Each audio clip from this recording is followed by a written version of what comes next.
First and foremost, all praises be to the east, Yahawah, Bahasham, Yahawashi, Bahasham, Kakadash. Double honors to the apostles, elders, and bishops of the great millstone, which rule well and teach well in sincerity, taught us this truth. Shalawam to the Lord's hopeful elect, 144,000 men, as well as 1/3 men, women, and children, maintaining themselves, keeping the laws, commandments, and statutes to the best of their ability. It's your brother Yerami Kazak, back with hopefully another edifying lesson through the spirit and power of Yahawah, Bahasham, Yahawashi, Bahasham, and Kakadash. Out here getting a little walk in, man. This lesson will be entitled A World Created for Peace, right?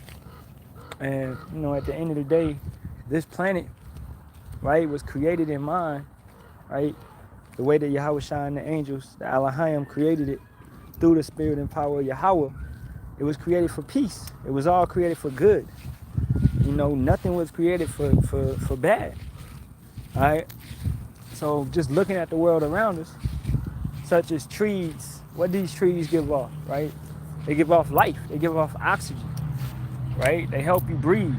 Walking in the grass, the energy is coming up from the planet to better you, to help you, to give you more life, to give you more energy, to give you more peace, to give you a true rest. When Esau basically goes around this planet and destroys and defiles the planet, because that's what he's good at. He is the waster, he is the destroyer, right? So let's go to the book of Genesis.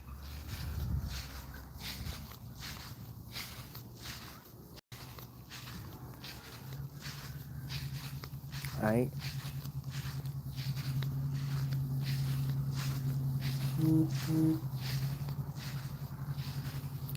And let's see, we'll start Genesis, the 2nd chapter. Okay, and let's just start around 7.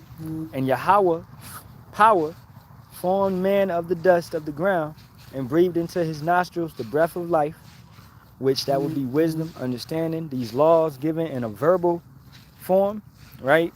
Before they were written down. So the understanding, the wisdom, the fear of Yahawah. And man became a living soul. Okay? And Yahawah power planted a garden eastward in Eden, and there he put the man whom he had formed, and out of the ground made Yahawah power to grow every tree that is pleasant to the sight and good for food. The tree of life also in the midst of the garden, and the tree of knowledge of good and evil. And a river went out of Eden to water the garden, and from thence it was parted and became into 4 heads, right? So as you can see, this planet, the things of this planet, how it was created, these things complement one another, right? The water complements the plants. It helps the plants grow. It helps the plants thrive, right? The trees, the seeds, they come through and produce more trees. This place is, everything is produced to be fruitful and multiply, right? A tree is supposed to be fruitful and multiply, producing more trees, all right, at the end of the day. Okay? Let me get you dudes up out of here, man. I don't tolerate none of that. All right? But at the end of the day, everything is complement, is fitting in a role, and what is that really called? Order. So this tree has a order about itself. And it's, as the scriptures say, it's a pleasant thing. It's good. It's for good.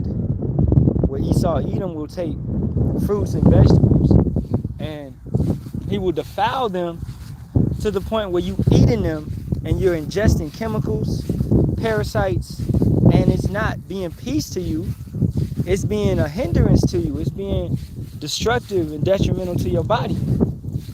So he has basically took this planet and he's twisted it. He's thrown it upside down, right? Keeping it going. The name of the first is Pison, that is it which compasseth the whole land of Havilah, where there is gold, and the gold of that land is good.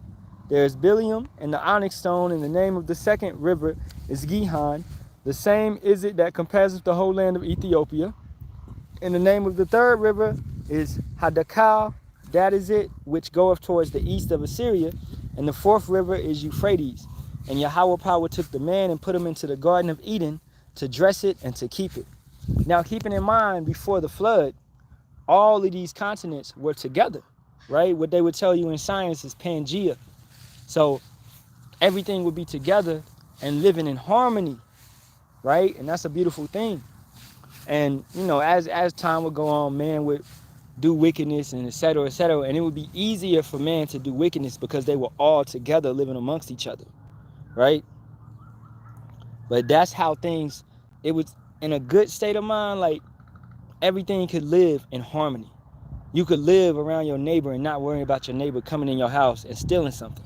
You could, back in the 90s, I remember growing up, we never locked our doors in the country, right? We didn't have no fear of anybody coming and messing with us, robbing us. Maybe in the city, you know, that's how it be in the city, but in the country, it was a sense of security, a sense of peace. But that changed, right, later on in life, when coming into the 2000s, when different people was moving into the neighborhood and things of that nature, right?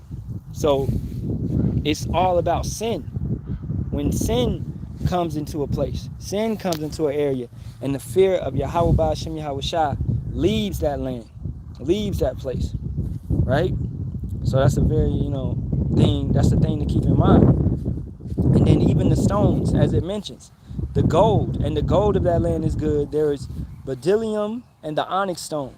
These certain stones in the kingdom, and right now, right, a lot of brothers, I'm a brother that knows about the stones, that deals with stones, right?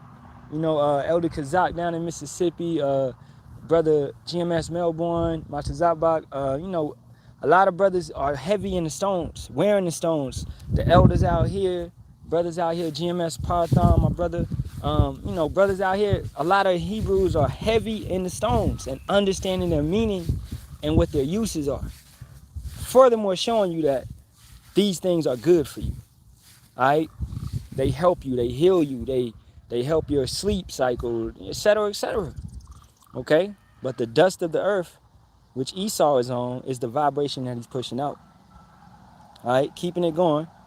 Verse 15, and Yahawah power took the man and put him into the Garden of Eden to dress it and to keep it. So to take care of it, to maintain order over it. And Yahawah power commanded the man, saying, of every tree of the garden thou mayest freely eat. Every tree of the garden. So it was nothing that was going to be detrimental or hurtful or harmful to us. But of the tree of the knowledge of good and evil thou shalt not eat of it, for in that day that thou eatest thereof thou shalt surely die. And Yahawah power said, it is not good that the man should be alone. I will make him an helpmeet for him. Now, being that we understand that Yahawah planted that seed in Adam, if you go to 2nd Esdras, the 4th chapter, understand that the will of the Heavenly Father had to be done for the process of the scriptures to take place. What was written beforehand from the foundation of the earth. Everything was already written out, right? Yahawashi had to go up on the cross and do what he did. All this stuff was already planned out. So this would only last for a time period, right? But the mindset and the way, the structure of the earth, how it was at this point in time, is going to come back. We're going to understand this in the kingdom. And as the scriptures say, the righteous, let's get that. You know, we're going to be once again in a prosperous state. This is Proverbs 29 and 1-2. He that often being reproved, harden his neck, shall suddenly be destroyed, and that without remedy. This wicked ass devil, this Satan, you know, Esau Edom, the so-called YT man, is often reproved. He's often corrected. He doesn't understand, right?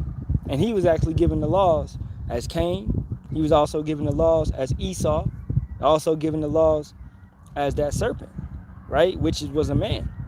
So he trespassed and went against every single time, right? Verse 2, when the righteous are in authority, the people rejoice, but when the wicked beareth rule, the people mourn. So who's in authority right now? The wicked. Who's bearing rule? The wicked. This is why the people mourn, right? They have an illusion of peace when it's really truly no peace. You got 2 days to relax and chill out. Then the rest of the week, you got to go work. You can't really enjoy your children. Okay, you can't enjoy your family, you can't enjoy your spouse. You know, it's a messed up type of way to live. It's no rest, Micah 2:10, and that's because of Esau Edom and the ways that he does. But when the righteous are in authority, who's the righteous? The Israelites, the saints. When they're in rulership, it will be once again peace on this planet, and the way that it's supposed to be used, it will be used. You won't be walking on no damn concrete everywhere, man. You won't be having rubber soles in your shoes where the energy of the earth is prevented to get into you, right? You should ground, walk on this earth, and let this earth rejuvenate you. All right, it's not far-fetched, man. You know, if you need science to prove it, which you don't got the faith, you don't got the understanding, then look it up. Science will tell you that the energy rejuvenates you. It comes up, all right, and it heals you. It heals your cells as the energy comes up from the earth, and it heals you. Now, what does concrete do? It prevents that, and it also makes everything hotter. I work out in the damn Mojave Desert and around plains, and out there, it's concrete everywhere. And it gets the hottest. It's damn 106 the other day, man. But the concrete elevates the main temperature that it would be. Concrete can take a land from being like 90 to 106, like that. When plants, grass, bushes, shrubs, these type of things will absorb the heat that's coming, where right now in the shade, it feel good. You know what I'm saying? So once again, this stuff is created to work alongside one another and to help one another. All right, so going back to Genesis, the second chapter, and then I want to get that Micah 2, and we'll end it over there. Going back to Genesis, the second chapter, going down to where Yahawah made a woman for Adam. So let's read this. I'm going to keep walking. And Yahawah power said, it is not good that the man should be alone.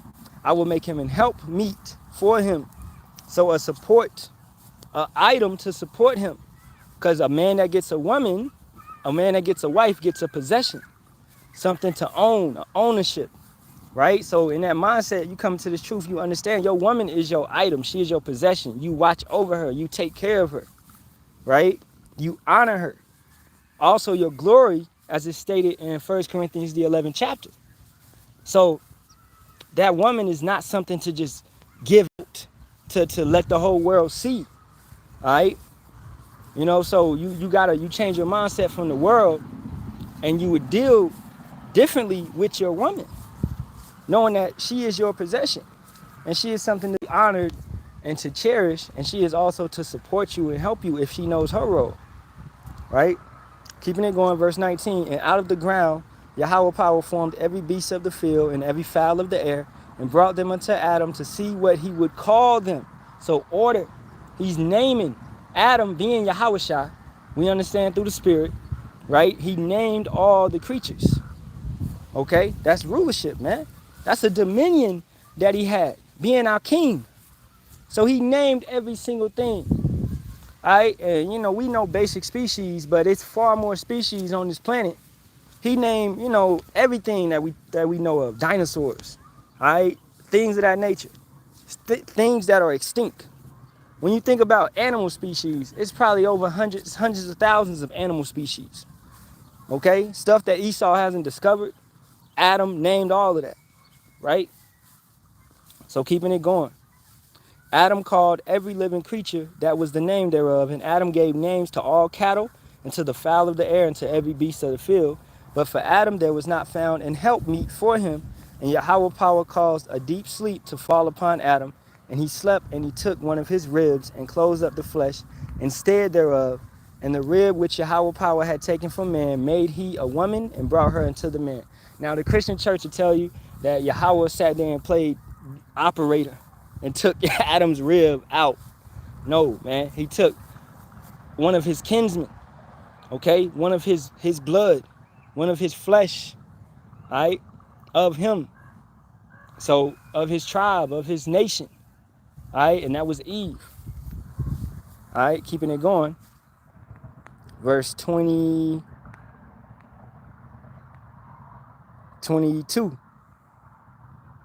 And the rib which Yahawah power had taken from man made he a woman and brought her into the man. And Adam said, this is now bone of my bones and flesh of my flesh. She shall be called woman, because she was taken out of man. Therefore shall a man leave his father and his mother, and shall cleave unto his wife, and they shall be one flesh. And that's marriage, right? At the end of the day, that's marriage. Kiran from India, a Shalawam, man. It's a lot of Israelites in India out there, right, that don't know. They may think they Elam, Indian, whatever, but it's a lot of Israelites out there in India, and this because it's 1.8 billion people in India, right? And a lot of Israelites was in that land, right? We were scattered across the whole planet. So it's most definitely Israelites over there in India, man. And yes, God is good to Shark Boy, most definitely. All right? He creates good, he creates the light, he creates the darkness, he creates the evil. He brings the evil, he allows. So he's a balanced power as well. Right?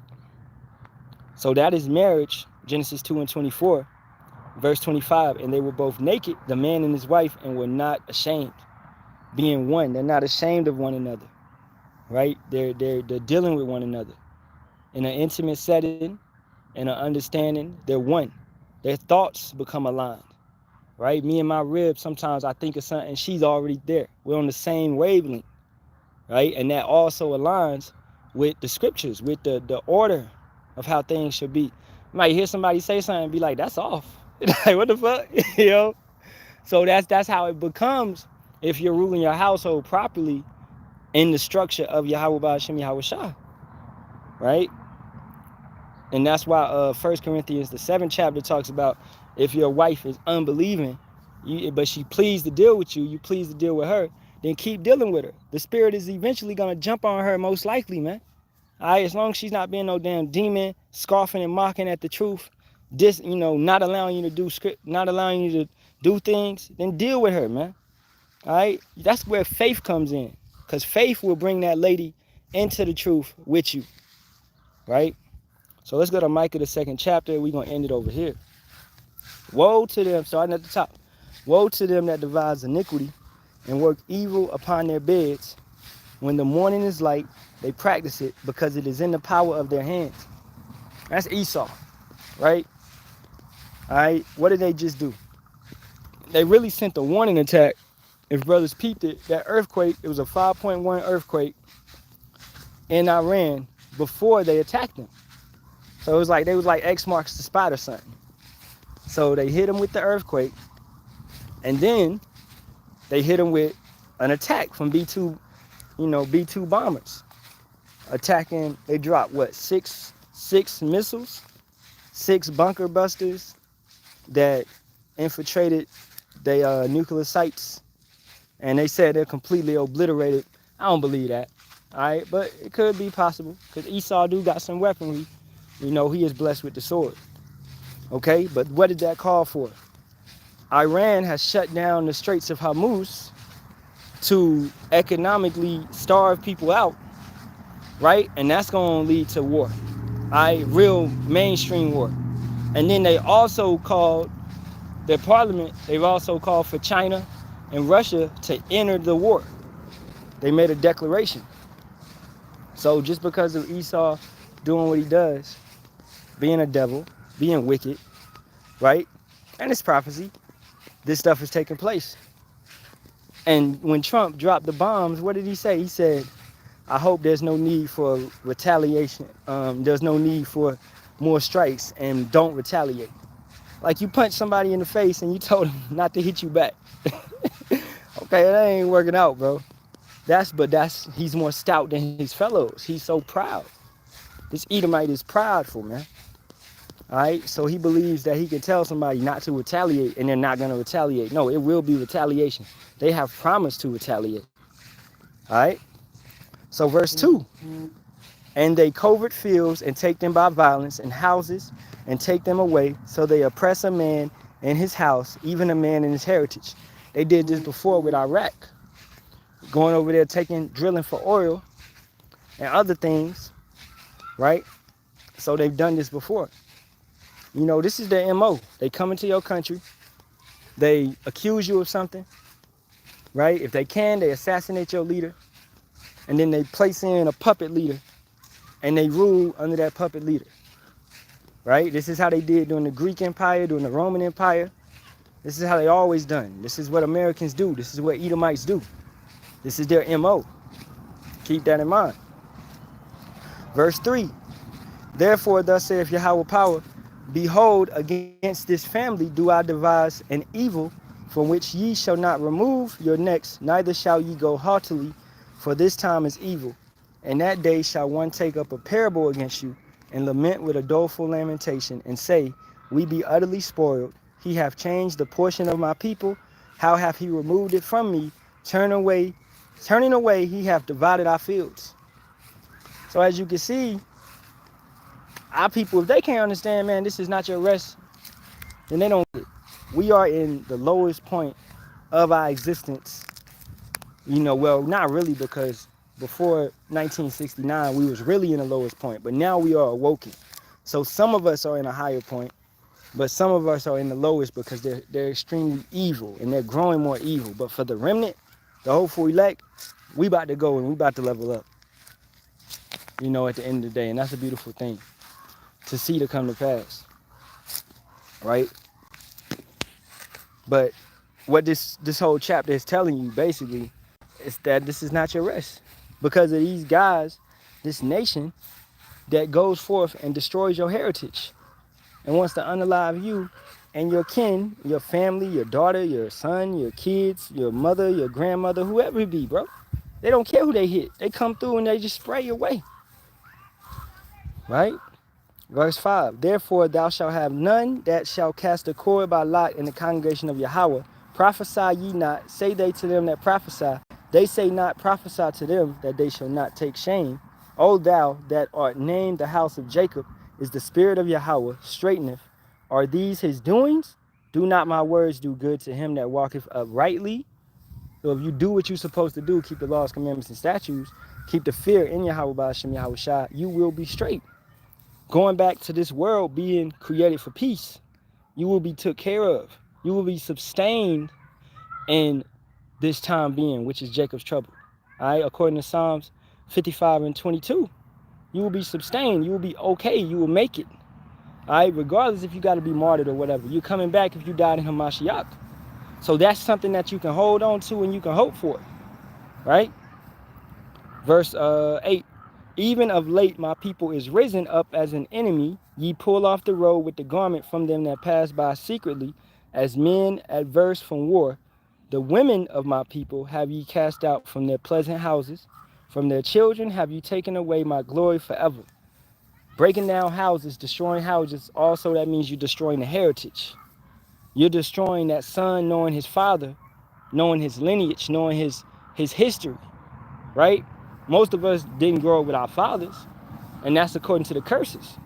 So we don't, you know, tracing back. All we got is just knowing maybe where we came from a little bit. Like I can go back as far as my people was in Ireland, right?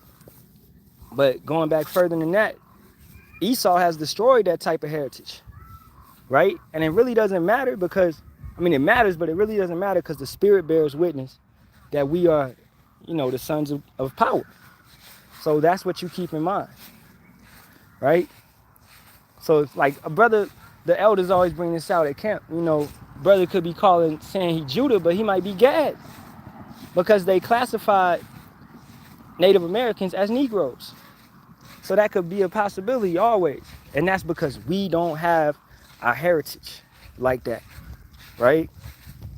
So keeping it going, point being right here, verse 10, arise ye and depart, for this is not your rest, because it is polluted, it shall destroy you, even with a sore destruction. So this planet that was once created for peace has become a weapon used against you. But Isaiah 54 and 17 applies to the servants, because the servants can refute, they can condemn any weapon that's formed against us, right? This is why we pray. This is why we fast. This is why we call on Yahawah, Bahasham, Yahawashi. This is why we have been given the wisdom to understand to, hey, go out, go to the park, all right? Have a garden, plant, grow, okay? Be amongst the nature, be amongst the earth. Because this, even being out here in the sun, what does it do? It betters your mood. It gives you serotonin, melatonin, all right? Vitamin D. It gives you these attributes where you'll have better rest, you'll have better sleep, you'll have a better vibration, you'll have better peace, right? Walking on the grass, barefoot, it heals you. So we have been given a select few, right, which is the remnant.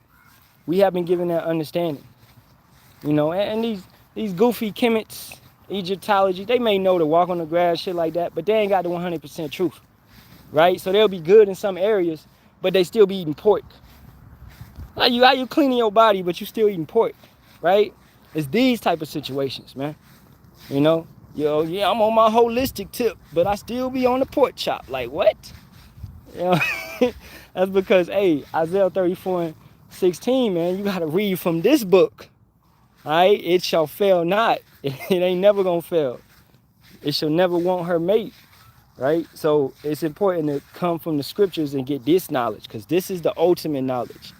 All right? Hey, Shalawam, Malak, Yahawah, Bahasham, Yahawashi, Barak, Ahtham, you and your household. Right? So, you know, once again, this place was created to be peaceful. It was created to help us. As we broke down earlier in Genesis, the 2nd chapter, everything was complementing each other. The trees complement the earth. The rivers complement the trees, the plants, the seeds. This is why if you look at civilizations, they always set up by a river, right? Because they know that their crops it's gonna grow because the soil is good. This is why when you deal, even in the way of dealing with a woman, you look at her family, you look at how her family grows. You be like, is this good soil? Look at her pops, right? Is he got morals, characteristics? How did he raise her? Was he in her life? Look at her moms.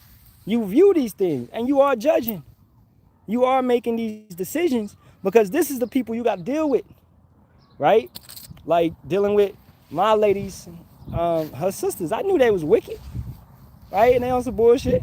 So I knew eventually down the line, they was going to hate what we stood for. He's a Hebrew Israelite. Yeah. Okay, boom, it came out. And it's been there since the beginning because they're wicked women.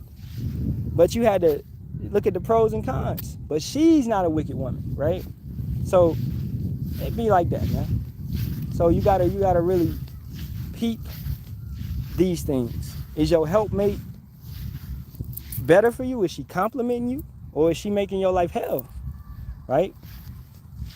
That goes to everything. Everything on this planet is supposed to complement one another. Brothers is supposed to complement one another. Helping one another. Precepts, information, history, whatever it be. All right? Correction, rebuke. That's complimenting one another. That's caring. That's being kind. That's showing kindness. That's showing patience. That's being apt to teach. So we all supposed to be bettering up each other, holding each other accountable, and growing with one another. You know, if a brother don't know how to throw his sword, like, hey, bro, you throw it like this. You know, hold your shield like this. Boom, boom, boom. To help one another. That whole competition spirit is gone. That was worldly. That's a nigga trait.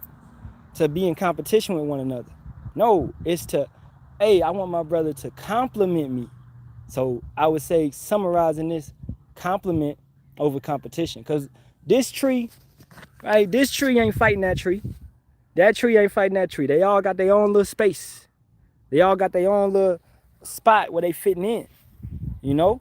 This grass ain't fighting that grass. Right? So the planet has 100% order, man.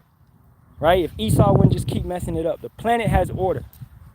The planet is in order. This tree is going to, hey, come to fall, it's going to drop its leaves. Right? Come to spring again, those leaves going to grow back. That's order. That's what's supposed to happen. You know? You don't see no tree. You don't see no orange tree producing apples. Right? So, hey, man, with that being said, I'm going to wrap it up, man. We done hit the point. Alright, all praises be to Yahawah, Bahasham, Yahawashi, Bahasham, Kakadash. Double honors to the apostles, elders, and bishops of the great millstone. Shalawam to the Lord's hopeful elect. As always, Kwame Yasharahla and a Baba Ball to this wicked nation. May this bitch fall soon. Hey, watchmen, keep your eyes open. It's a lot popping off over there in Asia Minor. Like I said earlier, Iran has they're basically cutting off the Straits of Hormuz, right? So economically and trade-wise, that's gonna affect a lot of countries. And this is why they said everybody gonna feel it, because they cutting off trade, they stopping ships. So what is that gonna do? That's gonna stop products coming into this nation and other nations. That's why they said everybody's gonna feel it, right? So that's a cause for war, at the end of the day. And they call for China and Russia to join the war. Pakistan has joined. Who else? North Korea. All the BRICS nations pretty much is ready to go. And they've all condemned Israel. So, hey, man. Hey, we don't got much longer here. And we can see it. We don't have much longer here. All right? Shalawam.